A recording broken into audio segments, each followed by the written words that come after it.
हरे कृष्ण। ओम अज्ञानतिमिरान्धस्य ज्ञानाञ्जनशलाकया चक्षुरुन्मीलितं येन तस्मै श्रीगुरवे नमः। त्वमेव माता च पिता त्वमेव बन्धुश्च सखा त्वमेव विद्या द्रविणं तमेव सर्वं मम देव देव। तो आसुन आमरा श्री गुरु गौरांग गोविंदेर कृपाय आमरा कृष्ण कथा आसबो।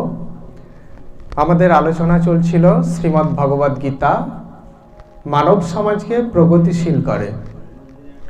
तो आज दशम पर्वे द्वितीय अध्यायेर 31 नम्बर श्लोकेर ओपर भित्ति करे आमरा आलोचना करार चेष्टा करब जे श्रीमद् भगवद गीता मानव समाज के सुख शांति एवं समृद्धिर दिके सर्वोपरि शांति बा आनंदेर राज्ये किभाबे प्रगतिशील करे। द्वितीय अध्याय 31 नम्बर श्लोके भगवान बोलछेन जे सधर्ममपि चावेक्ष न विकम्पितुमर्हसि धर्माद्धि युद्धश्रेयोन्नत क्षत्रियस्य न विद्यते। अर्थात तोमार निजेर धर्मेर कथा चिंता करेও शोक किंबा भयवशत तोमार कम्पित हवा उचित नय, कारण क्षत्रियेर काछे धर्मयुद्धेर थेके मंगलकर आर किछुई हय ना। भगवान श्रीकृष्ण अर्जुन के बोलछेन जखन कुरुक्षेत्रेर रणांगणे प्रियजनदेर विपक्ष शिविरे दर्शन करे अर्जुन शोकग्रस्त बा मोहाच्छन्न हये पड़ेछिलेन, तखन भगवान श्रीकृष्ण এই কথা তাকে বলেছিলেন। কি এখানে যে অর্জুন যখন দেখতে পাচ্ছেন যে সকলেই তার প্রতিপক্ষ হিসাবে তার গুরুস্থানীয় ভাতৃস্থানীয় আত্মীয় স্বজন, তখন তিনি মোহ ও শোকবশত ভয়ে কম্পিত হচ্ছিলেন এবং যুদ্ধ করব না বলে তখন তিনি কি করেছিলেন, গান্ডীব পরিত্যাগ করেছিলেন। গান্ডীব অর্থাৎ অর্জুনের ধনুকের নাম, পরিত্যাগ করেছিলেন। কিন্তু শ্রীকৃষ্ণ তাকে যুদ্ধ করতে উদ্বুদ্ধ করেন। শ্রীকৃষ্ণ বলেন যুদ্ধ তোমাকে করতেই হবে, কারণ ক্ষত্রিয়ের ধর্মই হচ্ছে ধর্ম রক্ষার জন্য যুদ্ধ করা, এটা ক্ষত্রিয়ের ধর্ম। প্রকৃতপক্ষে ভগবান শ্রীকৃষ্ণ অর্জুনের মধ্য দিয়ে আমাদের সকলকে ইঙ্গিত করছেন যে আমরা সকলেই ক্ষত্রিয়, অর্জুন কেবল একা ক্ষত্রিয় নন। যেহেতু অর্জুনকে উপলক্ষ করে পরমেশ্বর ভগবান আমাদের সকলকেই কথা বলছেন, তাই অর্জুন একা ক্ষত্রিয় নন, আমরা সকলেই ক্ষত্রিয়। কেন না, কারণ আমরা প্রত্যেকেই কুরুক্ষেত্রেই দণ্ডায়মান, আমরা কুরুক্ষেত্রে দণ্ডায়মান দাঁড়িয়ে আছি। কুরুক্ষেত্র মানে করার ক্ষেত্র। আমরা যে মানব দেহ প্রাপ্ত হয়েছি তা হলো ধর্ম করার ক্ষেত্র। এই মানব দেহেই কেবলমাত্র ধর্ম করা সম্ভব, অন্য কোনো দেহে ধর্ম করা সম্ভব নয়। তাই আমাদের এই মানব দেহটা হচ্ছে কুরুক্ষেত্র মানে করার ক্ষেত্র, অর্থাৎ ধর্ম করার ক্ষেত্র। তাই এই দেহটাই হলো আমাদের কাছে কুরুক্ষেত্র বা ধর্মক্ষেত্র। আমরা যদি বাইরের দিক থেকেও বিচার করি তবে দেখতে পাবো যে আমরা প্রত্যেকটা জীব সংগ্রাম করেই কিন্তু জীবন ধারণ করছি। সংগ্রামই আমাদের জীবন, সংগ্রাম করেই জীবন অতিবাহিত হচ্ছে আমাদের। বনের বাঘ সিংহ হরিণ আদি পশু থেকে আরম্ভ করে মানুষ পর্যন্ত সকলেই কিন্তু এই সংগ্রাম করেই জীবন যাপন করছে। সেই অর্থে আমরা প্রত্যেকেই এক একজন সংগ্রামী বা যোদ্ধা, আমরা প্রত্যেকেই। হ্যাঁ, আর যিনি যুদ্ধ করে তার জীবনের ক্ষতগুলিকে নির্মূল করেন তিনি হচ্ছেন কে? ক্ষত্রিয়। ক্ষত্রিয় শব্দের অর্থ যদি আমরা বিচার করি তাহলে আমরা দেখতে পাবো যিনি যুদ্ধ করে তার জীবনের ক্ষতগুলিকে বা বাধাগুলিকে বা দুঃখের কারণগুলিকে নির্মূল করেন তিনিই হচ্ছেন ক্ষত্রিয়। অর্থাৎ ক্ষত থেকে যিনি ত্রাণ করেন তিনিই হচ্ছেন ক্ষত্রিয়। বাইরের অর্থে সমাজে যখন বিকৃত চরিত্রের বা কুরুচি সম্পন্ন কিছু মানুষ আছে তাদের দ্বারা বা সুসংস্কারহীন মানুষদের দ্বারা অধঃপতিত হতে থাকে এই সমাজ, তখন তাদেরকে বিনষ্ট করে সমাজকে প্রকৃত মানব জাতির বসবাসযোগ্য করে তোলাই হলো ক্ষত্রিয়ের ধর্ম বা কর্তব্য। তাহলে ক্ষত্রিয়ের ধর্ম বা কর্তব্য কি? সমাজে যখন কিছু দুষ্ট প্রকৃতির ব্যক্তিরা সমাজে ক্ষতের সৃষ্টি করে, অর্থাৎ অসামাজিক ক্রিয়াকলাপের মধ্য দিয়ে সমাজকে বিনষ্ট করতে বসে, তখন ক্ষত্রিয়ের ধর্ম হাতে অস্ত্র তুলে নিয়ে তাদেরকে বিনষ্ট করে সমাজকে সুরক্ষিত রাখা। ঠিক যেমন ডাক্তারবাবু হাতে কাঁচি তুলে নেন বা ছুরি তুলে নেন, কেন? রোগীর যে পচনশীল অংশ বা পচে যাওয়া অংশ সেটাকে রোগমুক্ত করার জন্য কি করেন? ডাক্তারবাবুকে অপারেশন করতে হয়। ঠিক সেরকম ক্ষত্রিয়ের কাজই হলো ঠিক সেই রকম। ক্ষত্রিয় যদি সমস্ত মোহ ও শোক থেকে মুক্ত হয়ে তার কর্তব্য পালন করেন, তবেই মানব সমাজ প্রকৃত অর্থে প্রগতিশীল হতে পারে। এটা কাদের ওপর নির্ভর করছে? ক্ষত্রিয়ের ওপর। তা না হলে কখনোই কিন্তু মানব সমাজ প্রগতির দিকে অগ্রসর হতে পারবে না। এখানে ভগবান শ্রীকৃষ্ণ আমাদেরকে কর্তব্য পরায়ণ হওয়ার কথা বলছেন। এটাই হলো গীতার শিক্ষা। গীতা আমাদের কি শেখায়? কর্তব্য পরায়ণ হওয়ার কথা।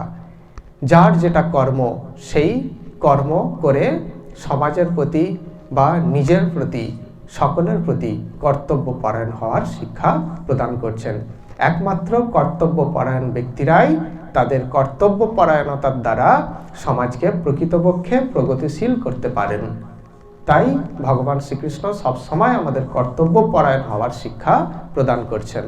আর কি, আজ সমাজের বহু মানুষ আছেন যারা তাদের কর্তব্য থেকে সম্পূর্ণভাবে বিচ্যুত। তারা একটা পদে অধিষ্ঠিত, কিন্তু তাদের কর্তব্য থেকে সম্পূর্ণরূপে বিচ্যুত, যার ফলে শান্তির রাজ্যে সমাজের যে প্রগতিশীলতা তা আজ থমকে যেতে বসেছে।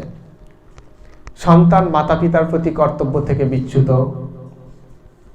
বুদ্ধিজীবী বা সমাজসেবী যারা আছেন তাদেরও কেউ কেউ তাদের কর্তব্য থেকে বিচ্যুত হয়ে পড়ছেন। রাজাও তার কর্তব্য থেকে বহু দূরে অবস্থান করছেন। যদি এরকম হয় তাহলে কি হবে? সমাজ কখনোই প্রগতিশীল হতে পারে না। সেই জন্য ভগবান শ্রীকৃষ্ণ কি বলছেন? কর্তব্য পরায়ণ হওয়ার কথা। সর্বোপরি মানুষ তার নিজের প্রতি যে কর্তব্য সেটা থেকেই বিচ্যুত হয়ে অধঃপতিত হচ্ছে প্রত্যেকটা মুহূর্তে।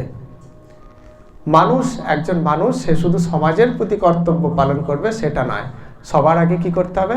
নিজের প্রতি যে কর্তব্য সেটা পালন করা একান্ত প্রয়োজন। নিজের প্রতি কর্তব্য না পালন করলে সমাজের প্রতি কর্তব্য পালন সেটা হয় না। নিজের প্রতি কর্তব্যটা কি? আচরণশীল হওয়া। আচরণশীল। আমি নিজে আচরণশীল হই না, অথচ সমাজে সেই বক্তব্য পৌঁছে দিতে চাই, তাহলে সেটা কিন্তু সার্থক হয় না। সেই জন্য আগে নিজের প্রতি কর্তব্য সেটা কি রকম সেটা আমাদের জানতে হবে। যে ভগবান বলছেন যে নৃজন্মাখিল জন্ম শোভনম, অর্থাৎ ভাগবতে এই কথা বলা হচ্ছে যে নৃজন্মাখিল জন্ম শোভনম, অর্থাৎ মানুষ জন্ম হলো সমস্ত জন্মের মধ্যে শোভনীয় বা সুন্দর। অর্থাৎ কেন বলছেন এই কথাটা?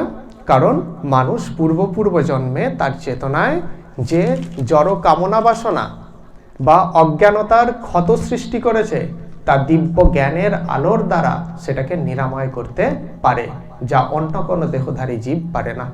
তাহলে মানুষ পূর্ব জন্মে বহু জন্ম ভ্রমণ করছে। মানুষ জীব জন্ম ভ্রমণ করতে করতে করতে কি হচ্ছে? তার চেতনায় জড়জাগতিক কামনা বাসনার কালিমা লিপ্ত হয়ে যাচ্ছে।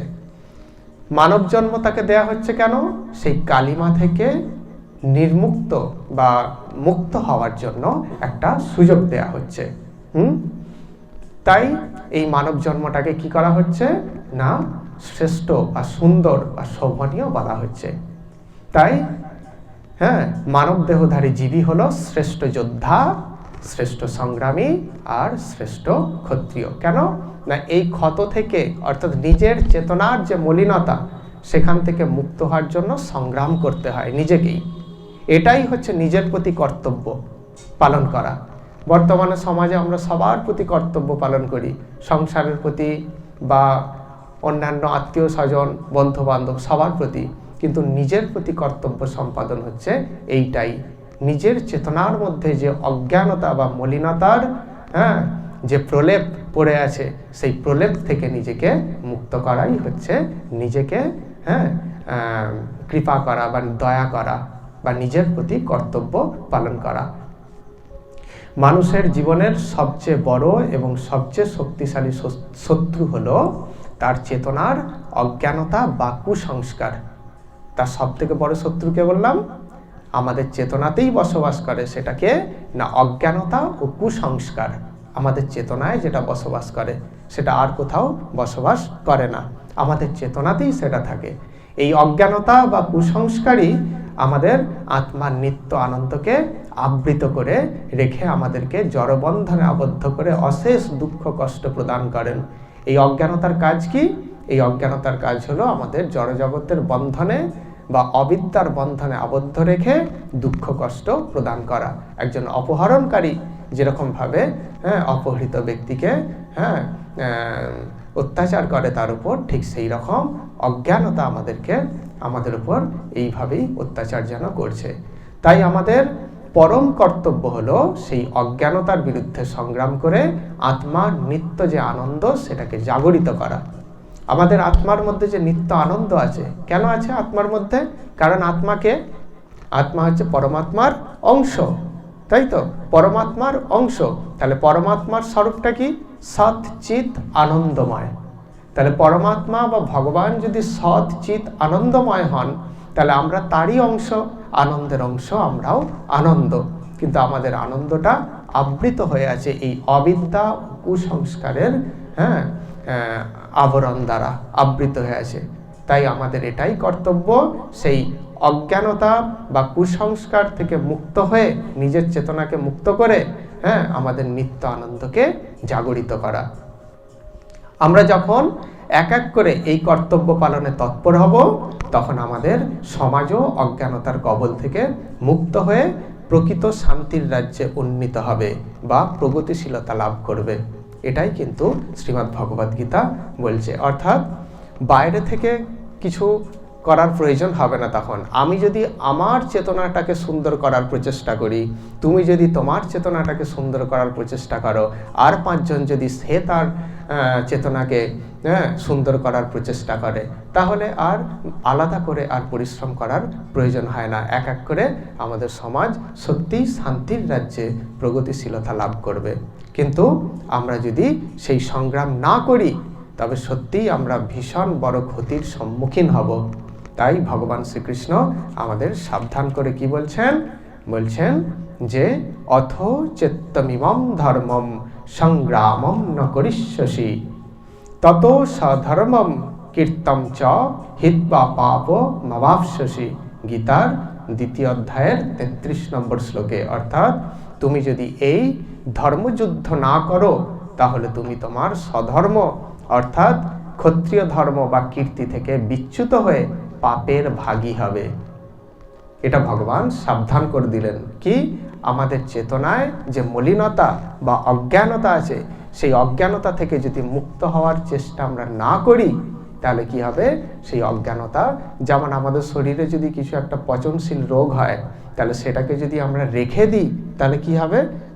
সেই পচনশীলতা বাড়তে বাড়তে বর্ধিত হতে হতে আমাদের সমগ্র শরীরটাকেই গ্রাস করে কি হবে? আমাদেরকে মৃত্যুর দিকে ঠেলে দেবে। ঠিক সেই রকম এই অজ্ঞানতা বা কুসংস্কার যে আমাদের চেতনার মধ্যে আছে, এগুলোই আমাদের সব থেকে বড় শত্রু। সেই শত্রুগুলোর আমাদের কি করে? শত্রু কখনো আমাদেরকে শান্তি দিতে পারে না। তার লক্ষ্যই হচ্ছে কিভাবে তাকে কষ্ট দেবো, দুঃখ দেবো। ঠিক সেই রকম যে আমাদের যে অজ্ঞানতা আছে, সেইগুলোর তার কাজই হচ্ছে আমাদেরকে জড়জগতের বন্ধনে আবদ্ধ করে দুঃখ কষ্ট প্রদান করা। সেই জন্য ভগবান সাবধান করে দিলেন যে ক্ষত্রিয়, অর্থাৎ আমরা প্রত্যেকেই ক্ষত্রিয়। কেন না? আমরা প্রত্যেকেই যুদ্ধক্ষেত্রে দাঁড়িয়ে আমাদের জীবনটা সংগ্রামের, সকলের জীবন ভেবে দেখুন, সবাই সংগ্রাম করেই কিন্তু জীবন অতিবাহিত করছে। সেই অর্থে আমরা সবাই সংগ্রামী, আমরা সকলেই যোদ্ধা, সেই অর্থে আমরা সকলেই ক্ষত্রিয়। তাই ক্ষত্রিয়ের ধর্মই হচ্ছে যুদ্ধ করা। তবে এই যুদ্ধ দেশে দেশে, রাজ্যে রাজ্যে বা পাড়া প্রতিবেশীর সঙ্গে নয়, এই যুদ্ধ নিজের চেতনায় অবস্থিত যে কুসংস্কার বা অজ্ঞতা, সেই তার বিরুদ্ধে যুদ্ধ। এই যুদ্ধ যদি আমরা না করি তাহলে কি হবে? আমি তো দূষিত হয়ে পড়বই, আমার সঙ্গে থেকে আর একজন দূষিত হবে, তার সঙ্গে থেকে আর 5 জন দূষিত হবে। এইভাবে দূষিত হতে হতে সমগ্র সমাজ একদিন দূষিত হয়ে যাবে। আর তখন সমাজ যে শান্তির দিকে প্রগতিশীলতা, সেই প্রগতিশীলতা পুরোপুরিভাবে স্তব্ধ হয়ে যাবে। তার ফলে সমাজবাসী পুরোপুরিভাবে অশান্তির রাজ্যে অবগাহন করবে। তাই এই দিক থেকে বিচার করলে আমরা দেখতে পাই যে অবশ্যই পরমেশ্বর ভগবান শ্রীকৃষ্ণের মুখনিসৃত বাণী শ্রীমদ্ ভগবদ্ গীতা মানব সমাজকে প্রগতিশীলতার দিকেই অগ্রসর করে। তো আজকের আলোচনা এখানেই আমরা বিশ্রাম দেব। হরে কৃষ্ণ, সকলকে দণ্ডবৎ প্রণাম। বাঞ্ছাকল্পতরুভ্যশ্চ কৃপা সিন্ধুভ্য এব চ পতিতানাং পাবনেভ্যঃ বৈষ্ণবেভ্যঃ নমো নমঃ।